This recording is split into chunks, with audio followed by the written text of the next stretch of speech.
కొన్ని ట్రాన్స్ఫార్మర్స్ కావాలి, ట్రాన్స్ఫార్మర్ కావాలని ఈ గారు కానీ కరెంట్ వాళ్ళు అడిగితే మీరు ఎవరైనా అడగడానికి మాకు మున్సిపాలిటీ నుంచి రావాలి అంటున్నారు. మీరు మున్సిపాలిటీ నుంచి పంపించరు. ఇప్పుడు రామకృష్ణ గారు చెప్పినట్టు 2 సంవత్సరాల క్రితం ఇంజిన్ పోయింది సార్. ప్రశాంతంగా అడుగుతున్నారు, మీరు ఎన్నాళ్ళలో దీని మీద కంప్లైంట్ రెక్టిఫై చేసి దాని మీద చర్యలు తీసుకుంటారు ఒక్కసారి చెప్పండి సార్. మా జేబు నుంచో ఇవ్వట్లేదు, ప్రతిదీ ప్రజల డబ్బులు. మనం జవాబుదారీతనంతో ఉండాలి, సమాధానం మనం చెప్పాలి.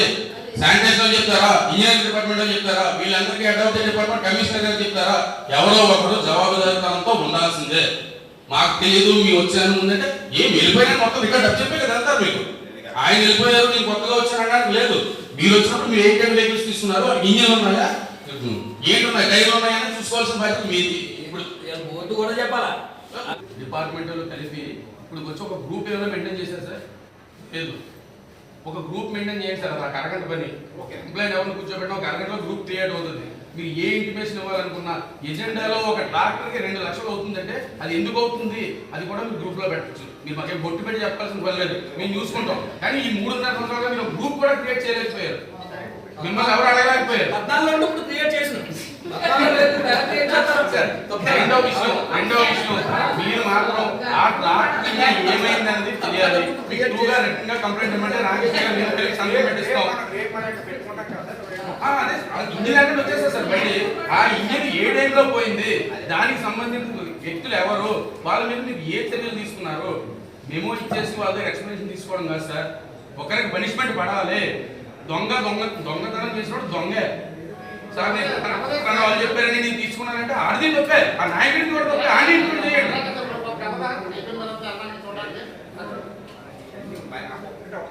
వాకింగ్ మిషన్ వెళ్తే 28 వాటికి వెళ్ళేటప్పటికి 28లో నెల అయిపోతుందంటే వర్షాకాలం అయిపోతుందండి. దాని గురించి కూడా 2వ వాకింగ్ మిషన్ 3వ వాకింగ్ మిషన్ కొన్నామండి. కొన్నవి ఏమైపోతున్నాయండి? ప్రతిదీ కొన్నాం. పుష్కర్లు కొన్నాం, దగ్గర 8 లక్షలు 9 లక్షలు బిల్ పెట్టి పుష్కర్లు కొన్నాం. అవి పోతున్నాయి. ఏమైనా మిగిలిపోతున్నామో అక్కడ అగ్ని ప్రమాదం జరుగుతుంది, అందులో కాలిపోతాయి. అది ఎందుకు జరిగిందో కూడా తెలియదు ఎవరికైనా. కొద్దిగా ఆలోచించండి. ప్రజలందరూ చూస్తున్నారు ఎవరు ఎలా తినేస్తున్నారు, ఎవరు ఏం చెప్తారు అన్నది. ఎవరు తినేస్తున్నారు అనేది తేలకపోతే ఈరోజు రామకృష్ణ రెడ్డి గారు ఇంజిన్ తినేశారు. దోమలు తినేసారు, ఏగలు తినేసారు తెలియదు. 2 సంవత్సరాల క్రితం పోయిందని నేను కంప్లైంట్ ఇచ్చానని ఆయన పత్రికాముఖంగా కమిషనర్ గారు ముఖం మీద చెప్తే కమిషనర్ గారు నా టేబుల్ మీద లేదో ఆయన చెప్తారు. మరి కంప్లైంట్ ఎవరు తినేశారు? కాకులు ఎందుకు పోయే కంప్లైంట్? కొద్దిగా ఆలోచించండి.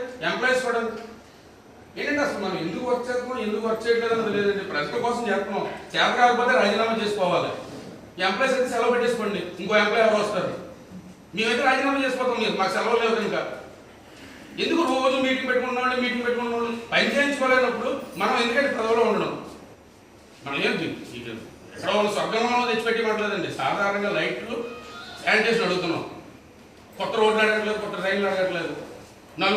ఇప్పుడు స్వీపర్ 4 ఉన్నారండి, అందులో 2 రావట్లేదు. ఆ 2 ఎందుకు రావట్లేదని మీరు చర్య తీసుకోరు. వాళ్ళు మామూలుగా వచ్చే స్వీపర్లు అండి, తీసేయండి. కొత్త 10 మంది రెడీగా ఉన్నారు. పని కాడుస్తాను. ఒక లీవ్ లెటర్ కూడా ఒక సమాధానం చెప్పడం.